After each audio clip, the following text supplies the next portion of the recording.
Hello everyone, this is Ankit Nautyal and you are watching Super 50। दोस्तों आज का जो वीडियो है वो बहुत ही खास होने वाला है आप सबके लिए।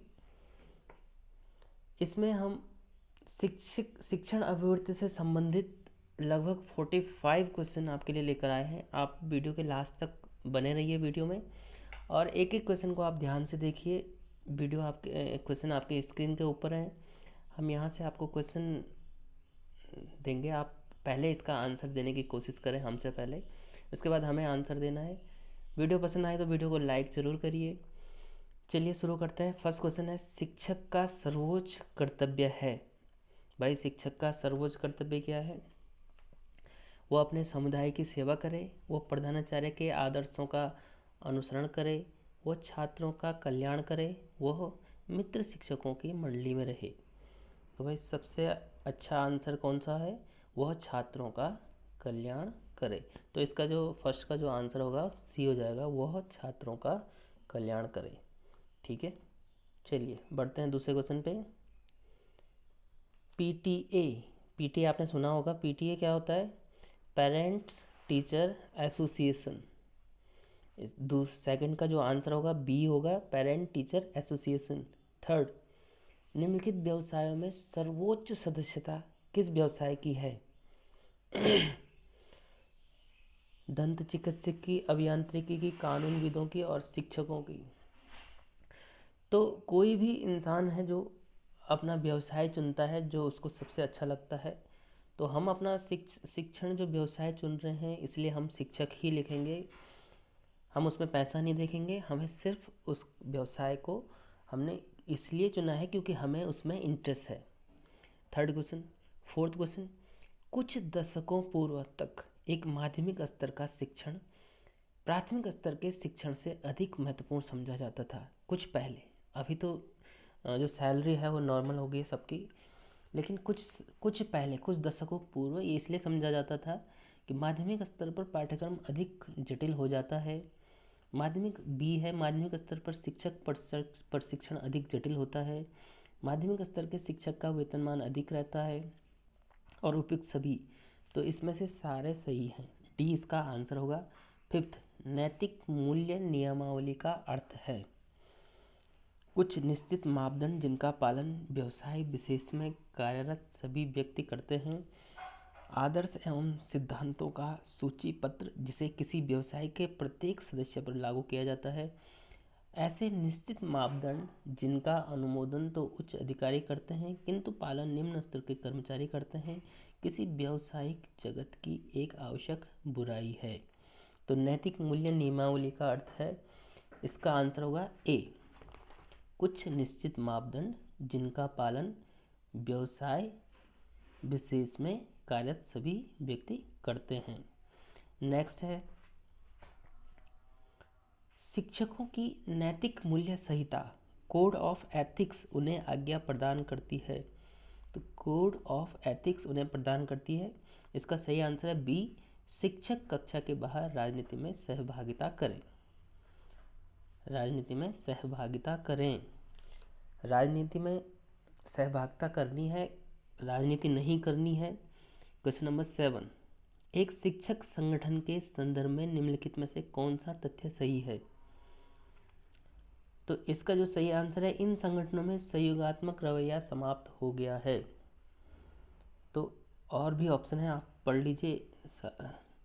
तो क्वेश्चन नंबर 8 पे आते हैं। यदि शिक्षण व्यवसाय की तुलना अन्य व्यवसायों से करें तो इसमें सबसे बड़ी कमी प्रतीत होती है। 4 ऑप्शन आपके सामने हैं। ए है इसका प्रशिक्षण स्तर, प्रशिक्षण संस्थान, उत्तम वेतनमान और उचित सामाजिक दृष्टिकोण। तो इसका सही जो आंसर होगा सी, उत्तम वेतनमान। 9 है, वर्तमान काल में शिक्षक के सम्मान का स्तर आंका जाता है एक व्यावसायिक कर्मी से कुछ अधिक, केवल व्यावसायिक कर्मियों के समकक्ष, एक मजदूर के समकक्ष और एक मजदूर एवं व्यावसायिक कर्मी के मध्य की इसकी के रूप में। तो इसका जो सही आंसर होगा डी, एक मजदूर एवं व्यावसायिक कर्मी के मध्य के सिक्के के रूप में। क्वेश्चन नंबर 10 है, शिक्षकों के लिए निम्नलिखित में से कौन सा कर्तव्य सर्वाधिक अमान्य घोषित किया गया है? छात्रों के घर पर आतिथ्य ग्रहण करना, छात्रों की देखभाल करना, पाठ्य पुस्तकों का अभिलेख तैयार करना और छात्रों की परीक्षा एवं अंक सूची तैयार करना। तो बी, सी, डी सही, और जो फर्स्ट ऑप्शन है वो गलत है, छात्रों के घर पर आतिथ्य ग्रहण करना। क्वेश्चन नंबर 11, प्रायः शिक्षकों के संदर्भ में ऐसा माना जाता है कि वे निम्न आर्थिक स्तर से आते हैं। तो इसका जो सही आंसर होगा सी, वे अपने विचारों में अधिक संकुचित होते हैं। क्वेश्चन नंबर 12, एक योग्यतम व्यावसायिक योजना निर्माण में निम्नलिखित की आवश्यकता अनुभव की जाती है? नियुक्त अवसरों एवं अर्हताओं का पूर्ण ज्ञान, व्यक्ति द्वारा अपने गुण एवं सीमाओं का ध्यान, भारत में विभिन्न स्तरों पर विभिन्न व्यवसायों के खुलने की संभावना, व्यक्ति में कार्य दक्षताएं तथा उनकी प्रयुक्ति। तो इसका जो सही आंसर होगा बी, व्यक्ति द्वारा अपने गुण एवं सीमाओं का ध्यान। इस प्रकार के जो प्रश्न होते हैं इसमें मिलते जुलते आंसर होते हैं, लगभग चारों आंसर ऐसे होते हैं जो सही भी हो जाते हैं, लेकिन उसमें से आपको बिल्कुल सही आंसर, सबसे अच्छा आंसर ढूंढना होता है। 13 है, और वो तब हो पाता है जब इन क्वेश्चन को आप बार बार देखें, बार बार पढ़ें, तो फिर कॉन्सेप्ट अपने आप क्लियर होते जाते हैं। 13 क्वेश्चन है, प्रायः अधिकांश पुरुष शिक्षण व्यवसाय को अपनाने के पक्ष में निम्नलिखित तर्क प्रस्तुत करते हैं: आर्थिक सुरक्षा, सामाजिक सेवा, सामाजिक सम्मान और गृह एवं मित्रों का प्रभाव। तो इसका जो सही आंसर है ए, आर्थिक सुरक्षा। क्वेश्चन नंबर 14, एक व्यक्ति को निम्नलिखित के संदर्भ में अपने व्यवसाय का चयन करना चाहिए: वे मूल्य जो उसके लिए अत्यधिक महत्वपूर्ण है, वह धनराशि जो वेतन के रूप में अर्जित करेगा, वह प्रशिक्षण जिसकी अनिवार्यता है, वह सुविधा जिसके आधार पर वह तुरंत व्यवसाय प्राप्त कर लेता है। तो जो सही आंसर होगा वो होगा ए, वो मूल्य जो उसके लिए अत्यधिक महत्वपूर्ण है। चलिए नेक्स्ट क्वेश्चन 15, यदि एक व्यक्ति शिक्षक बनने की महत्वाकांक्षा रखता है तो उसे अपनी योजना में निम्नलिखित दर्शन का अनुसरण करना चाहिए: ए, जहाँ चाह वहाँ रहा, जो होना होगा वह संभावी है, उस पुल को पार मत करो जब तक कि उस तक पहुँच नहीं जाते, पहले स्वयं को समझो फिर कार्य करो। तो 15 का जो सही आंसर है डी, पहले स्वयं को समझो फिर कार्य करो। नेक्स्ट है 16, यदि आपको यह निर्णय करना है कि आप शिक्षण व्यवसाय को चुनें या छोड़ दें तो इसमें सहयोग निम्नलिखित अनुभव कर सकता है: बालकों का गृह कार्य एवं परीक्षण करें, छोटे बालकों के साथ कार्य करें, शिक्षा दर्शन का पाठ्यक्रम पढ़ लें, अपने विषय क्षेत्र के पाठ्यक्रम की पुनरावृत्ति करें। तो सबसे जो सही आंसर है बी, छोटे बालकों के साथ कार्य करें, क्योंकि सबसे जो प्रॉब्लम होती है वो छोटे बच्चों को पढ़ाने की होती है। छोटे बच्चों को सिखाना सबसे कठिन माना जाता है। 17, शिक्षकों की नियुक्ति के संदर्भ में इस तथ्य का ध्यान रखना चाहिए: इस व्यवसाय में उस व्यक्ति को प्रवेश दिया जाए जो भी शिक्षण व्यवसाय में रुचि रखता है। शिक्षकों की कमी को दूर करना, उत्तम व्यक्तियों का शिक्षण व्यवसाय में चयन करना, शिक्षण व्यवसाय का आकार बढ़ाना। तो सबसे जो सही आंसर है वो सी है, उत्तम व्यक्तियों का शिक्षण व्यवसाय में चयन करना। नेक्स्ट है 18 क्वेश्चन, शिक्षण व्यवसाय के अभ्यर्थियों का प्रायः एक दुर्बल पक्ष है: शारीरिक विकलांगता, औसत शैक्षिक उपलब्धियां, निम्न स्तर का मानसिक स्वास्थ्य और दुर्बल स्वास्थ्य। तो सही आंसर इसका होगा बी, औसत शैक्षिक उपलब्धियां। 19, यद्यपि शिक्षण व्यवसाय की सफलता अनेक तत्वों पर आश्रित है, किंतु उनमें से सर्वाधिक महत्वपूर्ण तत्व माना जाता है अतिरिक्त आय का स्रोत। 19 का क्वेश्चन सी है, 19 का आंसर होगा सी, अतिरिक्त आय का स्रोत। 20, एक प्रजातांत्रिक कक्षा वह है जिसमें सभी निर्णय छात्रों द्वारा सामूहिक रूप से लिए जाते हैं। शिक्षक की अनुमति के बिना छात्र निर्णय लेने में असमर्थ होते हैं। शिक्षक एक पृथक समूह के रूप में होता है तथा कक्षा के निर्णय को प्रभावित नहीं करता है। शिक्षक छात्र दोनों सहकारिता के आधार पर पारस्परिक हित लाभ के लिए उचित निर्णय लेते हैं। तो 20 जो क्वेश्चन है उसका आंसर होगा डी, शिक्षक छात्र दोनों सहकारिता के आधार पर पारस्परिक हित लाभ के लिए उचित निर्णय लेते हैं। 21 एक प्रजातांत्रिक शिक्षक का प्रमुख कार्य है छात्रों को पाठ्यक्रम के संदर्भ में सम्मानित करना, छात्रों के अनुशासन संबंधी नियमों का निर्माण करना, छात्रों को अधिकाधिक स्वनिर्देशन की ओर प्रेरित करना। तो इसका 21 का सही आंसर होगा सी, छात्रों को अधिकाधिक स्वनिर्देशन की ओर प्रेरित करना। 22 यदि शिक्षण के दौरान छात्रों को कुछ भी याद नहीं हुआ या सीखा है तो यह कहा जाएगा शिक्षण नहीं हुआ, अध्ययन नहीं हुआ, परीक्षा नहीं ली गई, गृह कार्य नहीं दिया गया। तो सही आंसर होगा ए, शिक्षण नहीं हुआ। ये आंसर सही होगा। नेक्स्ट क्वेश्चन 23 शिक्षक का प्राथमिक कर्तव्य है एक सर्विस स्टेशन सहायक की तरह जो छात्रों को अनेकानेक प्रकार के ज्ञान से पूर्ण करता है, एक मंत्री की तरह जो छात्रों की व्यक्तिगत एवं आध्यात्मिक आवश्यकताओं की पूर्ति करता है, एक पथ प्रदर्शक की तरह जो छात्रों के अधिकाधिक विकास के पथ को प्रशस्त करता है, एक निर्देशक की तरह जो कक्षा में छात्रोपयोगी अनुभवों का चयन एवं व्यवस्था करता है। तो सबसे सही आंसर जो इसमें होगा एक पथ प्रदर्शक की तरह जो छात्रों के अधिकाधिक विकास के पथ को प्रशस्त करता है। नेक्स्ट है 24 एक शिक्षक के रूप में हमें अपने कार्य के बारे में निम्नलिखित तथ्यों के संदर्भ में विचार करना चाहिए। तो सुव्यवस्थित मानसिक व्यायाम, विषय वस्तु का एकाधिकार, श्रवण पाठों की स्मृति, बालक की वृद्धि एवं विकास। तो इसका सही आंसर होगा 24 का डी, बालक की वृद्धि एवं विकास। 25 एक प्रजातांत्रिक कक्षा में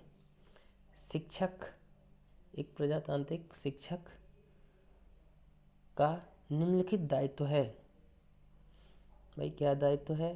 छात्रों को पूर्ण स्वतंत्रता प्रदान करना, छात्रों को कई विकल्पों में से किसी एक विकल्प को चुनने की छूट प्रदान करना, छात्रों को यह बताना कि बौद्धिक चयन कैसे किया जाए और छात्रों को बौद्धिक चयन कार्यों में निपुण बनाना।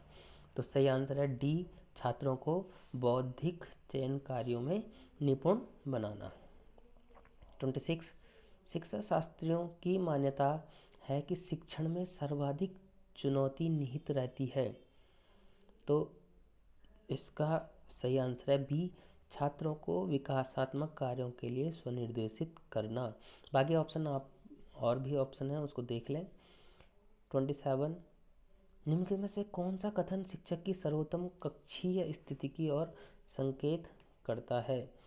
तो जो आपका आंसर होगा सी, वह कक्षा को एक सदस्य है, वह कक्षा का चेयरमैन है, वह कक्षा का समूह का निर्देशक है, वह कक्षा का एक सदस्य है, वह कक्षा का प्रभुत्ववादी शासक है। तो सही आंसर होगा सी, वह कक्षा का ही एक सदस्य है। नेक्स्ट क्वेश्चन है 28 शिक्षण को प्रमुख रूप से ऐसी प्रक्रिया माना जाता है जो छात्रों का दिशा निर्देशन करती है, जो छात्रों से प्रश्न पूछकर उनके उत्तरों का मूल्यांकन करती है, जिसमें छात्रों को स्मृत पाठों को श्रवण किया जाता है, जो छात्रों के विचारों को परिपक्व करती है। तो सही आंसर है बी, जो छात्रों से प्रश्न पूछकर उनके उत्तरों का मूल्यांकन करती है। 29 आधुनिक शिक्षक से निम्नलिखित कार्य की कदापि आशा नहीं की जाती है कि वह अनेक पाठ्य सहगामी क्रियाओं का अकेले ही संपादन करेगा, विद्यालय का उत्तम प्रचारक, ज्ञान का विश्वकोश, एक कमेटी का परामर्शक। तो सही आंसर है सी, ज्ञान का विश्वकोश। क्वेश्चन नंबर 30 हाल में छात्रों का पर्यवेक्षण करना निम्नलिखित में से किसका तात्कालिक कर्तव्य माना जा सकता है? छात्रों का पर्यवेक्षण करना, ए प्रधानाचार्य का, समस्त शिक्षकों का, केवल हॉल पर्यवेक्षण के लिए नियुक्त किए गए शिक्षकों का, और डी छात्र मॉनिटरों का। तो इसका जो सही आंसर होगा समस्त शिक्षकों का। 31, एक उत्तम शिक्षक को निम्नलिखित कार्य करना चाहिए। कक्षा में विवादास्पद विषयों के संदर्भ में अपना मत गुप्त रखें। कक्षा में राजनीतिक विवादों से जहां तक संभव हो बचने का उपाय करें। समुदाय के अधिकांश लोगों का जिधर रुख हो उन्हीं विचारों का अनुसरण करें। उपयुक्त में से कोई भी सत्य नहीं।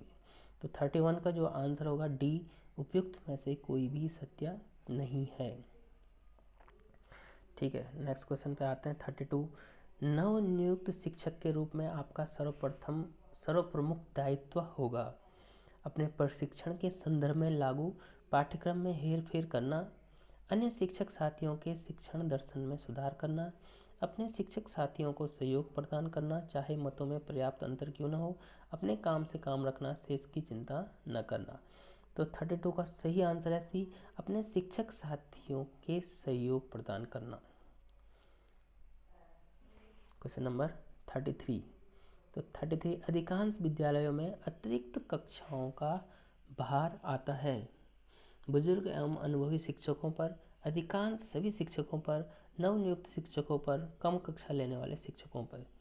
तो 33 का जो आंसर होगा, 33 का करेक्ट आंसर है बी, अधिकांश सभी शिक्षकों पर। 33 का जो आंसर होगा अधिकांश सभी शिक्षकों पर। ठीक है, 34 का बी आएगा, सॉरी 33 का बी आएगा। 34 का बालकों प्रायः माता पिता यह चाहते हैं, प्रायः माता पिता यह चाहते हैं कि उनके बालकों के शिक्षकों में निम्नलिखित गुण आवश्यक रूप से निहित हो। छात्रों के मूल्यांकन में निष्पक्षता, विषय वस्तु पर एकाधिकार, उनके बालकों में संवेदनशील रुचि और कक्षा में कठोर अंश। तो 34 का जो आंसर सी सही आंसर होगा, उनके बालकों में संवेदनशील रुचि जो शिक्षक रखता हो। 35, नवनियुक्त शिक्षक के लिए उपयोगी हिदायत है। 35 का आंसर होगा सी, छात्रों को पहले दिन से ही उनके व्यक्तिगत नामों से पुकारें। 36, शैक्षिक रूप से छात्र निम्नलिखित शिक्षक की कक्षा में सर्वाधिक कष्ट प्राप्त करते हैं। शैक्षिक रूप से छात्र निम्नलिखित शिक्षक की कक्षा में सर्वाधिक कष्ट प्राप्त करते हैं। शिक्षक जो संवेगात्मक असंतुलन का शिकार है, शिक्षक जिसका विषय वस्तु पर आंशिक अधिकार है, शिक्षक जो अपनी विषय वस्तु को एकीकृत छात्रों के स्तर पर समन्वयकृत नहीं कर पाता है, वह अपने अधिकारी से प्रायः असंतुष्ट बना रहता है।